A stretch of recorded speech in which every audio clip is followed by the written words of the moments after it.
Hello friend, তোমরা অনেকেই মা শ্যামসুন্দরীর মার কাছে যেতে চাইছো, কিন্তু তোমরা যেতে পারছো না কারণ তোমরা অ্যাড্রেস জানো না। আমিও জানতাম না, কিন্তু 2026 তো পড়েই গেল, তো আমি ভাবলাম শুরুটা মার দর্শন দিয়েই করা যাক।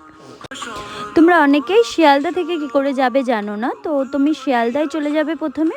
শিয়ালদা থেকে ওখানে কাউকে বলবে যে কাকুরগাছি বাস স্ট্যান্ড কোথা দিয়ে যাব, কাকুরগাছির বাস কোথা থেকে উঠবো, তো তোমাকে ওখানে সবাই বলে দেবে শিয়ালদা থেকে। তারপরে তুমি ওখানে চলে যাবে বাস স্ট্যান্ডের ওখানে। ওখানে গিয়ে কোনো বাসে ওঠার তোমার দরকার হবে না, কোনো বাসে তোমায় উঠতে হবে না। ঠিক উল্টো দিকে চলে আসবে, উল্টো দিকে হেসে সোজা হাঁটবে 5 মিনিট। 5 মিনিট হেঁটে তুমি যে কাউকে জিজ্ঞেস করবে যে মা শ্যামসুন্দরীর মন্দিরটায় যাব, তুমি যে কেউ বলে দেবে। আমি যখন এসেছিলাম তখন 4টে তোমায় খোলে, 4টের সময় খুলবে 8টা অবধি। তো আমি বিকেলে এসেছিলাম, তো ওই টাইমে আমি তার আগে আগে চলে এসেছিলাম, তাই কত লাইন। আর পরে তো প্রচুর লাইন হয়ে গেছে, তোমরা দেখতেই পেয়েছো ভিডিওতে কত লাইন ছিল।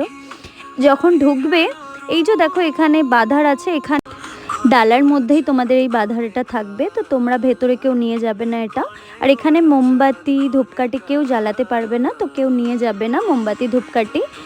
তো এখানে দেখবে ডালার মধ্যে তোমাদের যেটা বাঁধার, এখানে তোমাদের মনে যা যা ইচ্ছে যা যা ওখানে বেঁধে বলে মানে মনে করে বেঁধে দেবে। আর এখানে দেখো মায়ের যে মূর্তিটা, এটা কিন্তু নিজে হাতে একজন ইউটিউবার পুরো নিজে হাতে এঁকেছে। তো তোমরা যখন ভেতরে ঢুকবে দেখতেই পাবে একটা শিবলিঙ্গ আছে বড়।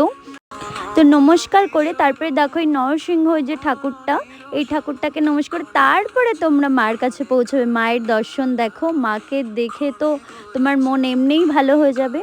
তারপরে তোমাদের ওখান থেকে তোমাদের সিঁদুর বলো, আলতা বলো, সিঁদুর আলতা তোমাদের যা যা লাগবে, টেডি বলো, চকলেট বলো, ওখানে বলেই দিয়ে দিয়েছে। তোমরা সবাই বাড়িতে আনতে পারবে। যদি মা দিদা থাকে, আলতা সিঁদুর, বেবিদের জন্য চকলেট টেডি বাড়িতে নিয়ে আসতে পারবে ওখান থেকে বলে, ওখানে কোনো প্রবলেম নেই, ওনারা দিয়ে দেবে বাচ্চাদের জন্য। আমি তো বছরের শুরুতে মাকে দর্শন করে চলে এসেছি, আমি আবার যাব। তোমরা যারা যারা যেতে চাও তোমরা চলে যাও। আর আমরা সেদিনকার এই ঠাকুরের ভোগও পেয়েছিলাম। তো আজকের মতো টাটা।